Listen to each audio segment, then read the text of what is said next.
Sugar लो हो जाती है तो कई सिम्टम्स तो आते ही है। लोग पूछते हैं लेकिन शुगर अगर हाई हो गई तो ये मुझे कैसे पता लगेगा? तो इसका एक सिंपल सा उत्तर ऐसा है कि काफी बार आपको पता चलेगा ये, क्योंकि 90% लोगों में जब शुगर बढ़ी हुई होती है तो कोई ऊपर से लक्षण नहीं होता, क्योंकि ये डायबिटीज ऐसी बीमारी है, साइलेंट है। लेकिन कुछ डेफिनेटिव सिम्टम्स हैं जो शुगर्स बहुत जब ज्यादा हो जाते हैं तो दिखाई देने लगते हैं। इनमें से एक है बार बार आपको प्यास लगना, बार बार यूरिनेशन या पेशाब होना, मतलब पेशेंट को बार बार जागना भी पड़ता है रात में, पेशेंट को यूरिन का वॉल्यूम भी ज्यादा होने लगता है और बहुत प्यास लगती है, भूख बहुत ज्यादा लगने लगती है। और ये सब होने के मतलब ज्यादा खाने के बावजूद भी पेशेंट का वजन घटते जा रहा है, फैट भी घटता है, मसल मास भी घटता है। तो ये प्रमुख है जिसको हम पॉलीयूरिया, पॉलीडिप्सिया, पॉलीफेजिया बोलते हैं, यानी excessive urine, excessive thirst, excessive hunger along with weight loss. तो these are very typical symptoms. इसके अलावा हाथ पैर में झुनझुनी होना, जब शुगर्स बढ़ते हैं तो अपने जो नसें हैं, जो नर्व्स हैं, वो इरिटेट होने लगती है और उनमें से जो इलेक्ट्रिक करंट जो घूमता है उसमें बाधा आ जाती है, तो नमनेस लगने लगता है, जैसे कोई चींटियां चल रही हो ऐसे हाथ पैर में आभास होने लगता है। इसके अलावा एक बहुत ही पॉपुलर कंसेप्ट है कि आपके शुगर्स अगर ज्यादा हो तो आपके घाव नहीं भरते, लेकिन ये बहुत कम बार हम दिखते हैं। मतलब शुगर ज्यादा हो तो भी घाव भर जाता है, तो ऐसा नहीं है कि आपके घाव भर रहे हैं इसका मतलब आपको शुगर ज्यादा नहीं है। लेकिन अगर है ज्यादा तो डेफिनेटली कभी कभी घाव नहीं भरते। और कुछ विशिष्ट ऐसे इन्फेक्शंस हैं जो टिपिकली शुगर के मरीजों को होते हैं, मतलब जेनेटिकल यानी प्राइवेट पार्ट्स पे फंगल इन्फेक्शन जिसकी वजह से बहुत ही ज्यादा इचिंग हो सकता है, या ऐसे ही फंगल इन्फेक्शंस बॉडी में कहीं और हो जाए तो बहुत ज्यादा खुजली होना। टिपिकली कुछ इन्फेक्शंस कान के अंदर होने लगते हैं जिसकी वजह से कान से पीप आता है, पस आता है, बहुत पेन हो जाती है। So this is another typical infection.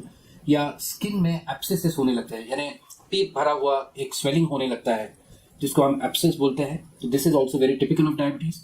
Diabetes का और एक लक्षण है दैट इज इम्पोर्टेंस या सेक्सुअल डिस्फंक्शन, नपुंसकत्व, जिसकी वजह से सेक्सुअल इंटरकोर्स में बाधा आ सकती है। और ये एक इम्पॉर्टेंट सिम्टम है, तो कई बार हम देखते हैं कि इसके लिए जब जांच होती है तो डायबिटीज सडनली नजर आने लगता है। और कभी कभी तो हम देखते हैं कि first diagnosis of diabetes itself, patient जब हॉस्पिटल में भर्ती होता है किसी वजह से लाइक अ हार्ट अटैक और स्ट्रोक, तो उस समय डायबिटीज का निदान हो सकता है। और एक बात मैं कहना चाहूँगा कि जब आपके शरीर में बहुत ही कम इंसुलिन अगर बनता हो और शुगर ज़्यादा जाने लगे तो अपने बॉडी में फैट जो है, मेद जो है, उसका विघटन होने लगता है। और जब ये होने लगता है तो शरीर में कीटोन बॉडीज नाम के कुछ केमिकल्स पैदा होते हैं और ये एसिड जैसे हैं। और ये जब होते हैं तो इसके सिम्टम्स कुछ अलग ही है। मतलब जो मैंने पहले बताया कि प्यास लगना, बहुत ही पेशाब ज़्यादा होना, इसके साथ साथ पेट में अचानक से दर्द होना, सांस फूलना, मतलब पेशेंट बिकम्स ब्रेथलेस, और blood pressure starts going low, potassium की गड़बड़ी होने लगती है, और this is a life threatening disorder. So ये जब कीटोन बढ़ने लगते हैं तो इस तरह की बीमारियां होती है। वॉमिटिंग होने लगता है, पेट में दर्द होने लगता है, पेशेंट कंफ्यूज होने लगता है, बहुत ही वेट लॉस होता है, डिहाइड्रेशन होता है। और जब हम यूरिन की या ब्लड की जांच करें तो उसमें ये कीटोन्स नजर आते हैं। तो ये हाई शुगर के लक्षण हैं।